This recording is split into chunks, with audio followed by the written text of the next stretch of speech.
Do you remember that one Halloween you'll never forget? For me, it was over a decade ago. Back then, Halloween was a huge event in our quiet suburban town. I was 15, and it was a big deal for our very first time trick-or-treating without our parents.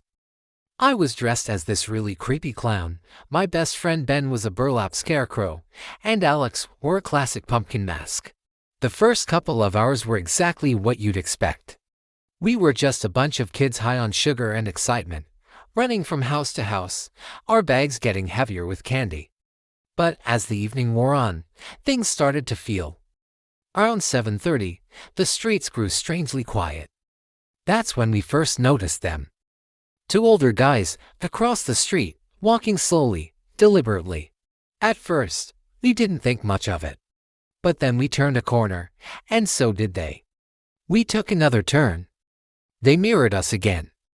After a few blocks of this shadow dance, a cold dread started to creep in. It was undeniable. We were being followed.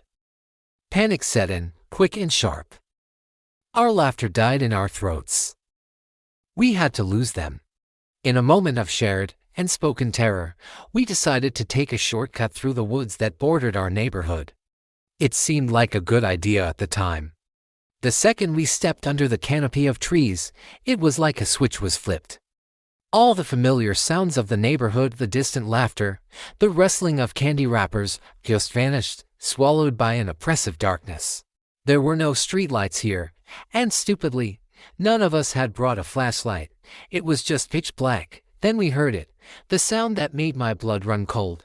Footsteps, a slow, heavy crunching on gravel, just a few feet behind us. We didn't need to say a word. In an instant, we bolted.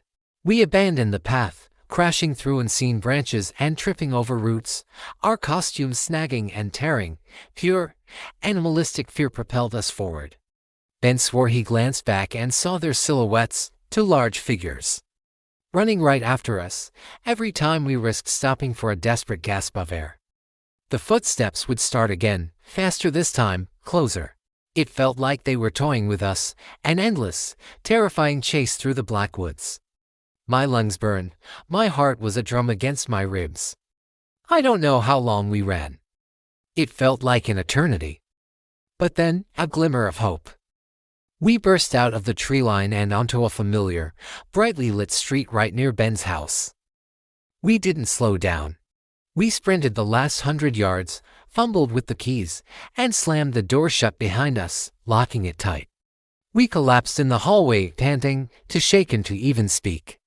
We just looked at each other, the same terror reflected in our eyes. We never told our parents, or anyone else, what happened in those woods.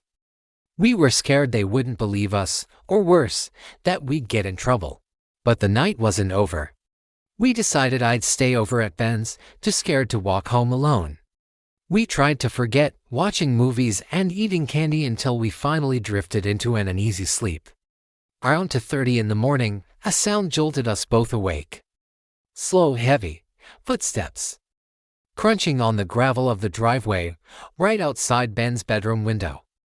We froze, paralyzed in our sleeping bags. The sound was identical to the one in the woods. It was them.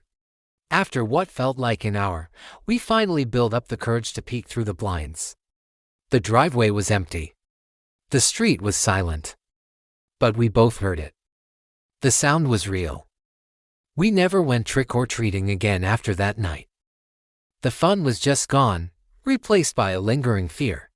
And even now, all these years later, every time Halloween rolls around and the sun goes down, I can't shake the feeling that somewhere out there in the dark, someone is still following. Thanks for listening to my story. If you have a spooky Halloween experience of your own, share it in the comments below. And if you enjoyed this, please consider hitting that like button and subscribing for more strange and unsettling tales. Stay safe out there.